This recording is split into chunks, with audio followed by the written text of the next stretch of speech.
the legendary evolution of Godzilla from monster to icon. Hey there, movie lovers. Welcome back to the channel where we dive deep into the legends of cinema. Today we're talking about the one, the only, the king of the monsters himself, Godzilla. Now, if you've ever been thrilled by giant creatures duking it out, or wondered about the history behind the massive lizard flattening cities, you're in for a treat. So grab your favorite snack, get comfy, and let's chat about how Godzilla went from being a terrifying monster to a global icon. The birth of a monster. Let's rewind to Japan in the 1950s. The country was recovering from the devastation of World War II, and the shadow of nuclear fallout loomed large. In 1954, Godzilla hit the screens. But this wasn't just any monster movie. Godzilla was a metaphor, a massive, unstoppable force representing the horrors of nuclear weapons. Behind the scenes, director Ishiro Honda and special effects maestro Eiji Tsuburaya brought Godzilla to life using suitmation. Yep, that's a guy in a monster suit stomping on miniature sets. It's old-school movie magic at its finest. Godzilla's evolution over the decades. The Showa era, 1954-1975. Godzilla started off as a menace but gradually became Earth's unlikely hero. Movies like King Kong vs. Godzilla, 1962, gave us epic battles we didn't know we needed. Two giants clashing. It was legendary. Destroy All Monsters, 1968, introduced us to Monster Island and a whole roster of kaiju, that's Japanese for strange beasts. It was like the ultimate monster team-up. The Heisei era, 1984 to 1995. The series took a darker turn, bringing back the serious tone. The Return of Godzilla, 1984, rebooted the franchise, ignoring the lighter films and emphasizing Godzilla's destructive power. Godzilla vs. Biollante, 1989, mixed genetics and bioengineering, pitting Godzilla against a creature fused with plant cells. Talk about innovative adversaries. The Millennium Era, 1999 to 2004. This era saw standalone stories, each with a fresh take on Godzilla. Godzilla 2000 Millennium, 1999, reintroduced Godzilla to new audiences, focusing on his role as a force of nature. Godzilla Final Wars, 2004, was like an all-star game of kaiju, featuring battles with nearly every monster from the series. The Reiwa era, 2016-present. Shin Godzilla, 2016, offered a modern, critically acclaimed reimagining, touching on government response to disasters.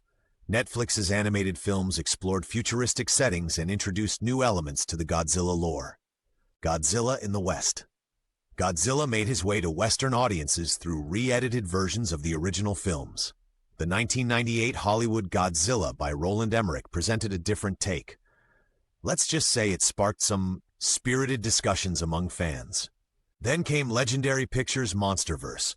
Godzilla 2014 brought back the gargantuan size and power we love. Godzilla, King of the Monsters 2019 amped up the action with classic foes like King Ghidorah, Mothra, and Rodan.